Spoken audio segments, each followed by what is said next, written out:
మరి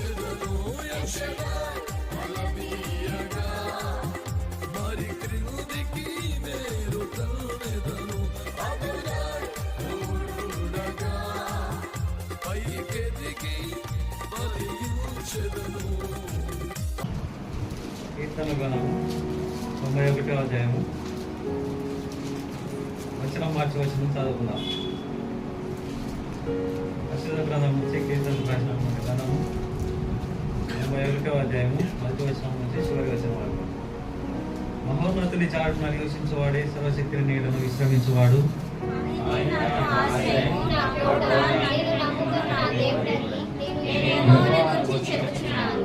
వేటగాని ఊరిలో నుండి ఆయన నన్ను విడిపించును, నాశనకరమైన తెగులు రాకుండా నిన్ను రక్షించును.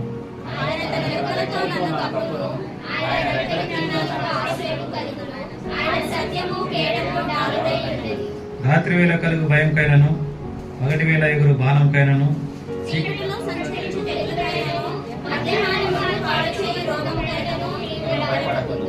నీ ప్రక్కన 1000 మంది పడినను, నీ కుడి పక్కన 10,000 మంది కూలినను అపాయం నీ యొద్దకు రాదు.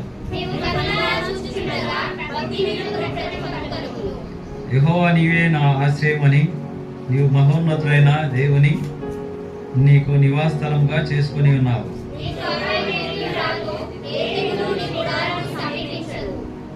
నీ మార్గంలన్నింటిలో నిన్ను కాపాడటకు ఆయన నిన్ను గూర్చి తన దూతలకు ఆజ్ఞాపించును.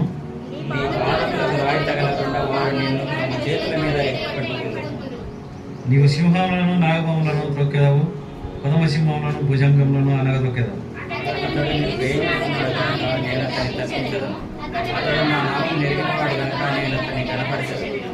అతడు నాకు మొరపెట్టగా నేను అతనికి ఉత్తరం ఇచ్చేదను, శ్రమలో నేను అతనికి తోడై ఉండేదను, అతన్ని విడిపించి అతన్ని గొప్ప చేసేదను.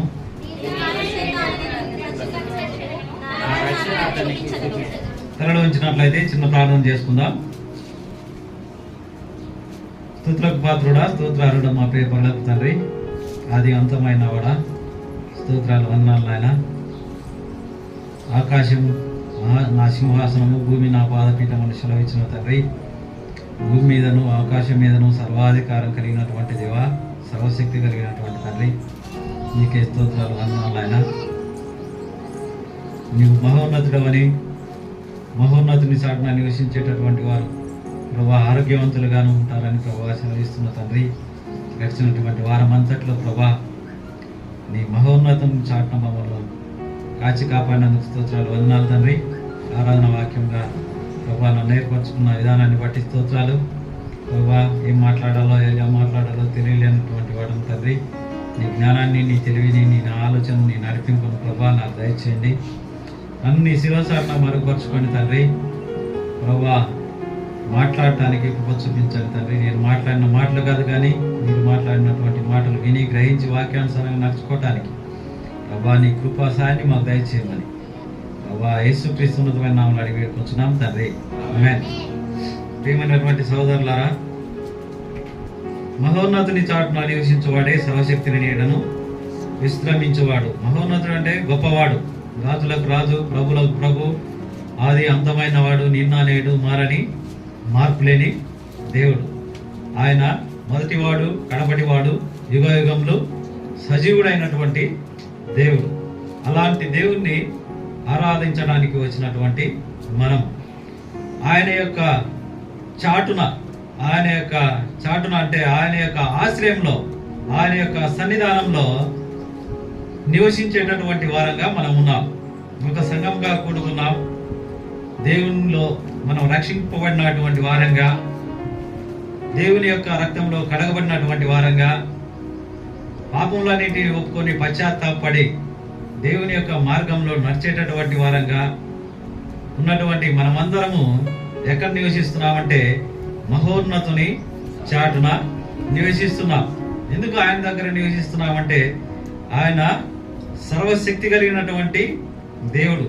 ఆయన మనకు విశ్రాంతిని ఇస్తాడు, శాంతిని ఇస్తాడు, నెమ్మదిని ఇస్తాడు, ఆరోగ్యాన్ని ఇస్తాడు, ఆనందాన్ని ఇస్తాడు, సంతోషాన్ని ఇస్తాడు, సమాధానాన్ని ఇస్తాడు. సమస్తము ఆయన ఇస్తాడు. ఎందుకంటే భూమి మీద ఉన్నటువంటి సమస్తాన్ని కలుగజేసినటువంటి వాడు ఆయనే, ఆ దేవుడే. ఆయన తప్ప వేరే వారెవరు కలుగ చేయలేదు. కాబట్టి ఇలాంటి గొప్ప దేవుని దగ్గర మనం ఉన్నాం, ఆయన దగ్గర మనము ఉన్నట్లుగా చూస్తున్నాం. కాబట్టి ప్రియులారా, ఇంత గొప్ప దేవుణ్ణి మనం ఆరాధించడానికి వచ్చి ఉంటున్నాం. అదే అధ్యాయం 9వ వచనంలో చూసినట్లయితే, యెహోవా నీవే నా ఆశ్రయమని నీవు మహోన్నతుడు అయిన దేవుని నీకు నివాస స్థలంగా చేసుకొని ఉన్నావు. దేవా నీవే నా ఆశ్రయము అని, నీవు మహోన్నతుడైన దేవుని నీకు నివాస స్థలంగా చేసుకొని ఉన్నావు. కాబట్టి నేను నీ చాటున ఉంటే నాకు సమస్తము సమకూరుస్తుంది, సమస్తము సిద్ధపరుస్తావు అని ఇక్కడ కీర్తనకారుడు రాస్తున్నాడు. కాబట్టి ప్రియులారా, మన జీవితంలో ఈ లోకంలో ఆశ్రయం వేరు, దేవుని దగ్గర నివసించేటటువంటి ఆశ్రయం వేరు. దేవుడు ఇచ్చేటటువంటి ఆశ్రయము అది ఎప్పుడూ ఉంటుంది. కాబట్టి అలాంటి ఆశ్రయం కొరకు, అలాంటి దేవుని దగ్గర, అలాంటి గొప్పవాడు, సర్వం కలిగినటువంటి దేవుని దగ్గర మనం నివసిస్తే మనకు ఏ దిగులు ఉండదు, ఏ చింత ఉండదు అని దేవుని యొక్క వాక్యం సూటిగా మాట్లాడుతుంది. కీర్తన గ్రంథం 121వ అధ్యాయం 5వ వచనంలో చూసుకున్నట్లయితే, యెహోవాయే నిన్ను కాపాడువాడు, నీ కుడి పక్కన యెహోవా నీకు నీడగా ఉండును. ఎవరు నిన్ను కాపాడుతున్నారంట? దేవుని యొక్క కృప, దేవుని యొక్క తోడు, దేవుని యొక్క ఆశ్రయము నీకు, నాకు, మనకు లేనట్లయితే మనము ఏమైపోతామో తెలియదు. మన ఊపిరి ఎవరిది?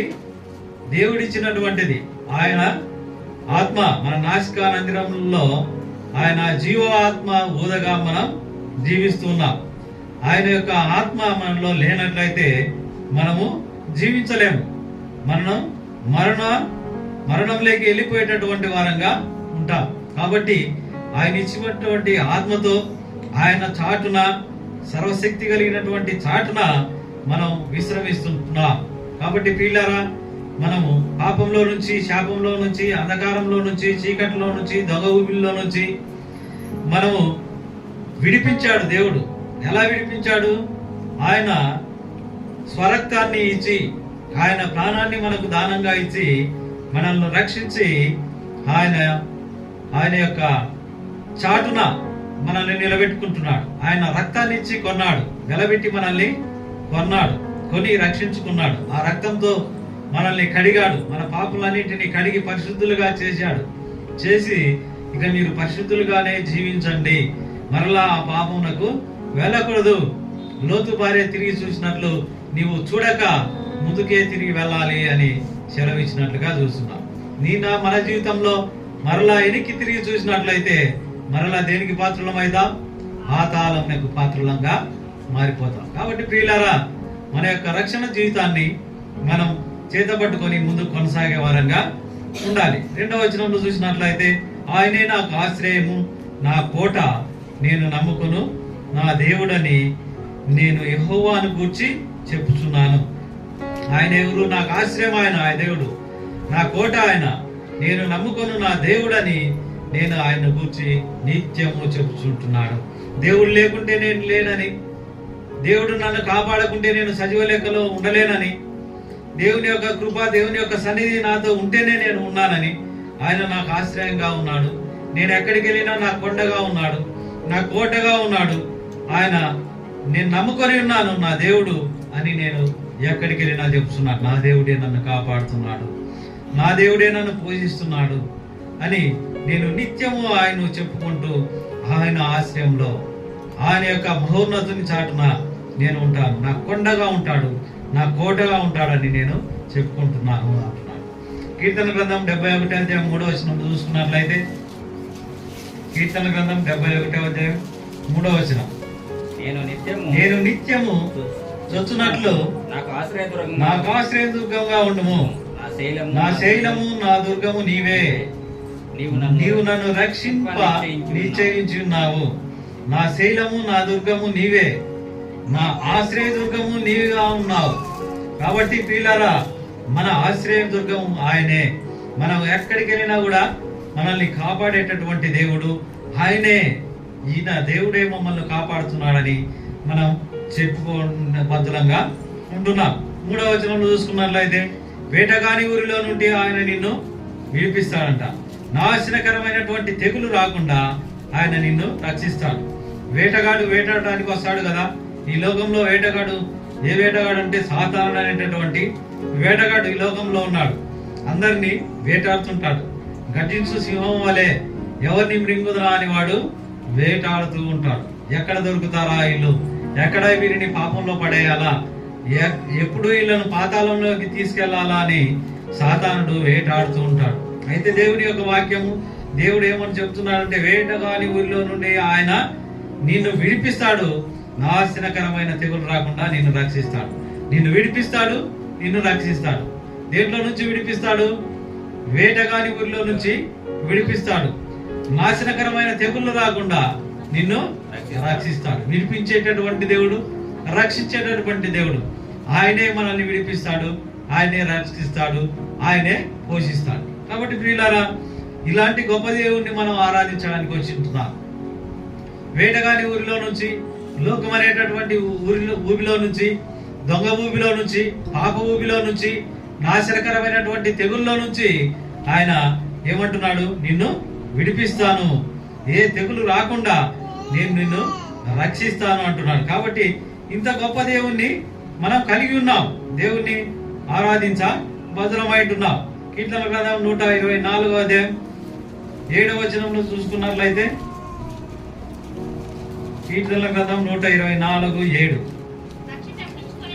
పక్షి తప్పించుకున్నట్లు మన ప్రాణము వేటగాని ఉరి నుండి తప్పించుకొని ఉన్నది. ఉరి తెగింపబడను, మనం తప్పించుకొని ఉన్నాము. చాలు ప్రియులారా, పక్షి తప్పించుకున్నట్లు, పక్షి ఏ విధంగా తప్పించుకుంటుందో ఆ వేటగాని ఊరిలో నుండి మన ప్రాణమును వేటగాని ఊరిలో నుండి తప్పించుకొని ఉన్నది. ఆ యొక్క అంటే పాతాళమునకు పాత్రమైనటువంటి దానిలో నుంచి మనం తప్పింపబడి పరలోకానికి, పరదేశులకు వారసులంగా చేయబడి ఉంటున్నాం. కాబట్టి ప్రియులారా, మనం ఇప్పుడు విడిపింపబడ్డాం. మనం ఇప్పుడు బంధకాల్లో లేము. మనం యేసుక్రీస్తు రక్తం ద్వారా విమోచింపబడ్డాము. అంటే సాతాను యొక్క బంధకాల్లో నుంచి, సాతాను యొక్క వలలో నుంచి, సాతాను యొక్క ఉచ్చుల్లో నుంచి, సాతాను యొక్క కుయుక్తుల్లో నుంచి, సాతాను యొక్క ఆ యొక్క సాతాను ఎక్కడికి తీసుకెళ్తాడు? పాతాళానికి తీసుకెళ్తాడు. దాంట్లో నుంచి విడిపింపబడ్డాము. పక్షి తప్పించుకున్నట్లు మన ప్రాణమును మనం వేటగాని ఊరిలో నుండి తప్పించుకొని ఉన్నది. మనము ఆ యొక్క పక్షి ఏ విధంగా వేటగాని ఊరిలో నుంచి తప్పించుకున్నదో మన ప్రాణం పాతాళంలో నుంచి పాతాళంకు వెళ్లకుండా మన ప్రాణమును మనం తప్పించుకొని పరదేశులకు వారసులంగా ఉంటున్నాం. కాబట్టి ప్రియులారా, ఇలాంటి గొప్ప దేవుణ్ణి మనం కలిగి ఉంటున్నాం. ఆయన ఆరాధించడానికి వచ్చి ఉంటున్నాం. కీర్తన గ్రంథం 141వ అధ్యాయం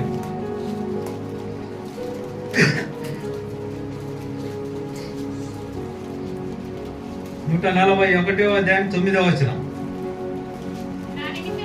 నా నిమిత్తము వారు ఒడ్డిన వల నుండి, పాపం చేయి వారి ఉచ్చులో నుండి నన్ను తప్పించి కాపాడుము. నేను తప్పించుకొని పోవుచుండగా భక్తిహీనులు తమ వలలలో చిక్కుకొందరుగాక. ప్రియులారా, జాగ్రత్తగా ఆలోచించాలి. పాపం చేయి వారి ఉచ్చుల్లో నుండి నన్ను తప్పించి ఉన్నావు. ఈ లోకంలో పాపం చేసేటటువంటి వారు ఎంతో మంది ఉన్నారు. మనం కూడా ఒకప్పుడు వారిలో భాగస్థులమే, పాపం చేసేటటువంటి వారిలో ఉన్నటువంటి వారమే. అయితే నేను తప్పించుకొని పోవచ్చున్నాను. ఆ పాపం నుంచి నేను విడిపింపబడ్డాను. ఆ పాపంలో నుంచి నేను రక్షింపబడ్డాను. ఆ పాపంలో నుంచి మహోన్నతుని చాటునకు నేను విడిపింపబడ్డాను. ఇప్పుడు నేను మహోన్నతుని చాటున ఉన్నాను. అయితే భక్తిహీనులు తమ వలలో చిక్కుకొందురుగాక.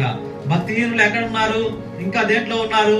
ఆ పాపంలోనే జీవిస్తుంటున్నారు, ఆ శాపంలోనే జీవిస్తున్నారు, ఆ పాతాళమునకు వారసులుగానే వాళ్ళు ఉంటున్నారు. కాబట్టి ప్రియులారా, పాతాళంలో నుంచి మనల్ని విడిపించాడు. వేటగాని ఊరిలో నుంచి ఆయన నన్ను మనల్ని విడిపించి నాశనకరమైనటువంటి తెగులు కూడా రాకుండా రక్షిస్తుంటున్నాడు. దినదినము కాపాడుతున్నాడు, దినదినము మనల్ని రక్షిస్తున్నాడు. కాబట్టి ఆయనకు కృతజ్ఞతాస్తుతులు చెల్లించ బదులమైంటున్నాం. ఆయన రెక్కల కింద నీకు ఆశ్రయం కలుగును, ఆయన సత్యము కేడము డాలునై ఉన్నది. ఆయన రెక్కల కింద, ఆయన బలమైనటువంటి రెక్కల కింద మనకు ఏం దొరుకుతుందంట? ఆశ్రయం దొరుకుతుంది.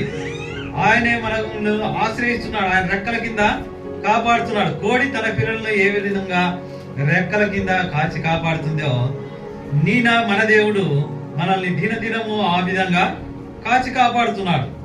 ఆయన కాపాడకుంటే, ఆయన యొక్క సన్నిధి మనతో లేకున్నట్లయితే మనం జీవించేటటువంటి వారము కాదు. బైబిల్లో చూసుకున్నట్లయితే కీర్తనల గ్రంథం 32వ అధ్యాయము, కీర్తన గ్రంథము 32వ అధ్యాయము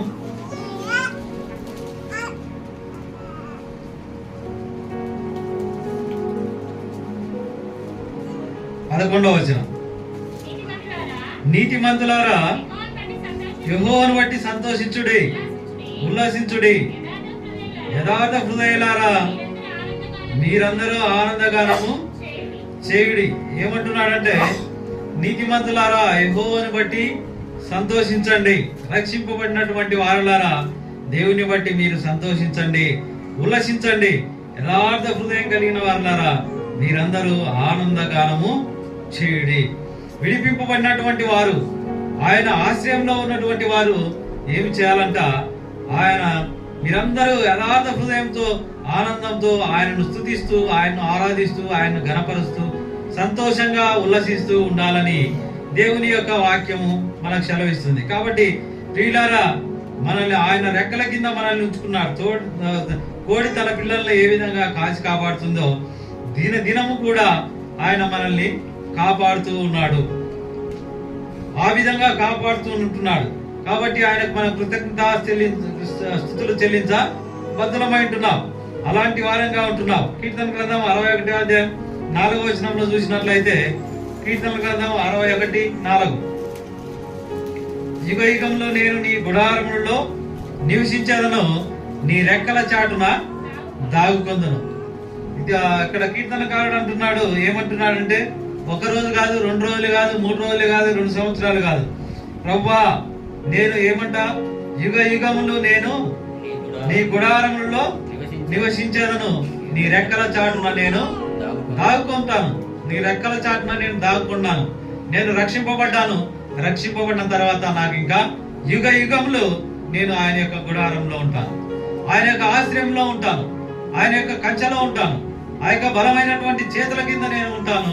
1 రోజు కాదు, 2 రోజులు కాదు, సంవత్సరాలు కాదు, యుగ యుగాలు ఇంకా నేను ఆయనతో ఉంటాను. ప్రియులారా, మనం కూడా అలాంటి నిరీక్షణ కలిగి ఉండాలి. నేను రక్షింపబడినటువంటి, నేను చనిపోయినను, నేను దేవునితో ఉంటాను, దేవునితో నివసిస్తాను, ఆయన యొక్క గుడారంలో నివసిస్తాను, యుగ యుగంలో నేను ఆయన రెక్కల కింద దాగుకొని ఉంటాను అనేటటువంటి నిరీక్షణ, విశ్వాసం కలిగినటువంటి వారంగా మనం ఉండాలి. ఆ విధంగానే ఆయన కాపాడేటటువంటి వాడుగా ఉంటున్నాడు. ఇంకా చూసుకున్నట్లయితే 5వ వచనంలో, రాత్రి వేళ కలుగు భయంకైనను, పగటి వేళ ఎగురు బాణంకైనను, చీకటిలో సంచరించి తెగులకైనను, మధ్యాహ్నమందు పాడు చేయి రోగంకైనను నీవు భయపడకుంటావు. ఏమొచ్చినా నీవు భయపడవు. నీకు అపాయం వచ్చినా, రాత్రి కలిగిన, పగలైనా, చీకట్లో అయినా, మధ్యాహ్నం అయిందా, నీవు ఎందుకు భయపడవు అంటే, దేవుని యొక్క కృప, దేవుని యొక్క తోడు, దేవుని యొక్క సన్నిధి, దేవుని యొక్క సహవాసం నీతో ఉంటుంది. కాబట్టి నీవు భయపడవు అని చెప్తున్నాడు దేవుడు. కాబట్టి ఆయన యొక్క సన్నిధి మనతో ఉంది. కాబట్టి మనం భయపడాల్సినటువంటి అవసరము లేదు, భయపడాల్సినటువంటి పని లేదు. భయం ఎందుకు పడతావు అని దేవుని యొక్క వాక్యం చెప్తుంది. కీర్తన గ్రంథం 27వ అధ్యాయం 1వ వచనంలో చూసుకున్నట్లయితే, యెహోవా నాకు వెలుగును రక్షణ అయి ఉన్నాడు, నేను ఎవరికి భయపడుతును? యెహోవా నా ప్రాణదుర్గమా, ఎవరికి వెరతును? నా శరీర మాంసం తిరుటకై దుష్టులు నా మీదికి వచ్చినప్పుడు, నన్ను బాధించు శత్రువులు నా మీదికి వచ్చినప్పుడు, వారు తొట్టిల్లి కూలిది. నాతో యుద్ధం చేయుటకు దండు దిగినను నా హృదయము భయపడదు. నా మీదికి యుద్ధము రేగినను దీనిలో నేను ధైర్యపడుతుందును. కాబట్టి ప్రియులారా, యుద్ధం వచ్చినా, శత్రువులు వచ్చినా, నాశనం వచ్చినా, దొంగ ఊపి వచ్చినా నేను భయపడను. ఎందుకంటే నా దేవుడు నాకు తోడుగా ఉన్నాడు, నా దేవుడు నాకు ఆశ్రయంగా ఉన్నాడు, నా దేవుడు నా యొక్క బలమైనటువంటి దేవుని రెక్కల కింద నేను ఆశ్రయంగా ఉన్నాను, కానీ నేను భయపడను అంటున్నాడు.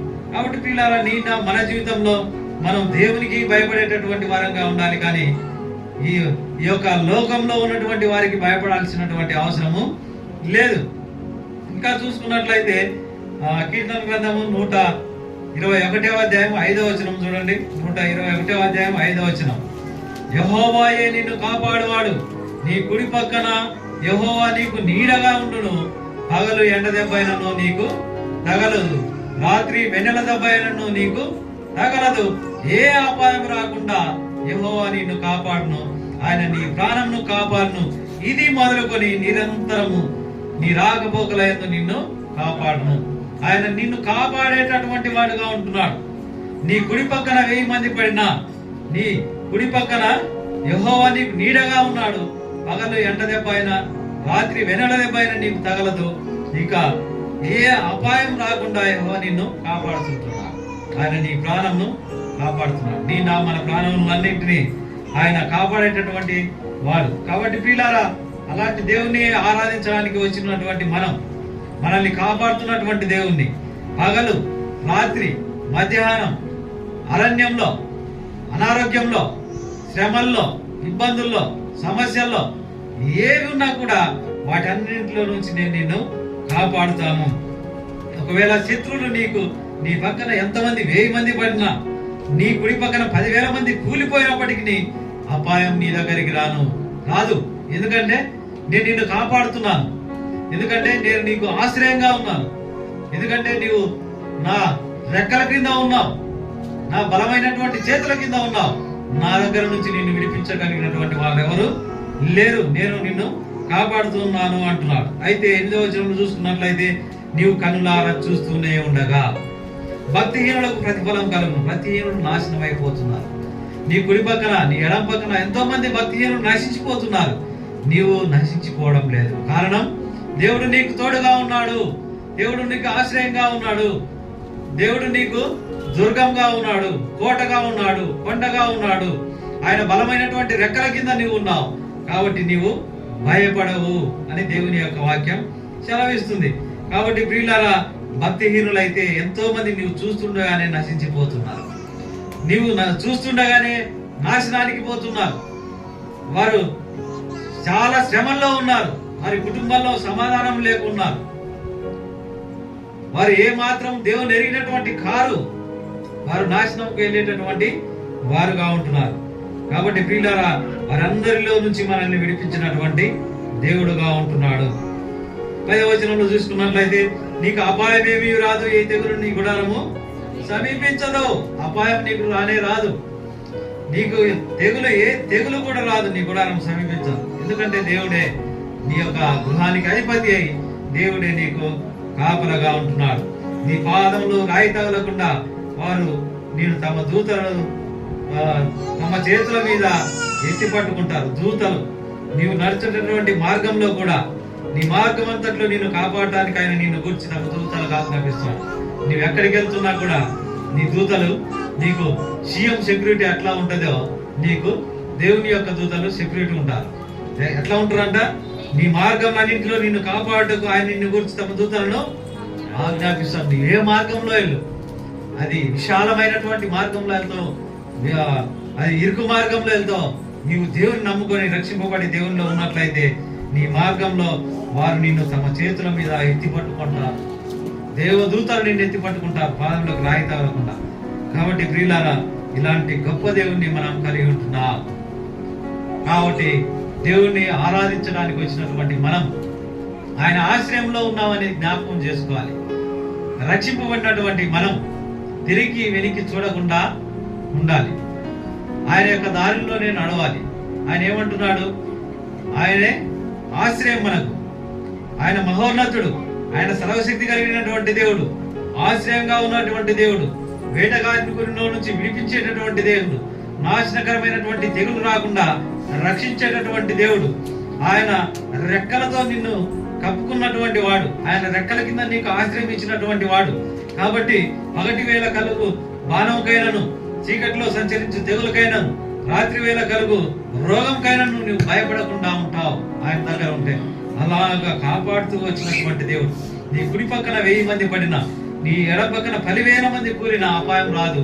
నీవు చూస్తుండగానే భక్తిహీనులు కూలిపోతారు, కానీ నీవు కూలిపోవు. నీకు అపాయం రానే రాదు. నీ గుడారమున ఏ తెగులు కూడా సమీపించదని సెలవిస్తున్నటువంటి దేవుడు. నీ వెళ్ళేటటువంటి మార్గంలో కూడా నేను నీకు దేవదూతలను ముందుగా పంపిస్తాను. నీకు సెక్యూరిటీ వాళ్ళు వస్తారు. నీకు నీ పాదములకు రాయి తగలకుండా వారే నిన్ను ఎత్తి పట్టుకుంటారు అని దేవుని యొక్క వాక్యం సెలవిస్తుంది. ఈ విధంగా ఇంతవరకు మనం ఉన్నామంటే దేవుని యొక్క కృప, దేవుని యొక్క సన్నిధి, దేవుని యొక్క తోడు, ఆయన యొక్క ఆశ్రయం మనం ఉన్నది కాబట్టి మనం జీవించగలుగుతున్నాం. దేవుడు ఇంకా కూడా మనకు అలాంటి ఆశ్రయాన్ని ఇచ్చి, రక్షణనిచ్చి, ఆయన బలమైనటువంటి రెక్కల కింద మనల్ని అందరినీ కాచి కాపాడగాక. ఈ కొద్ది మనం దేవుడు జీవించుగా.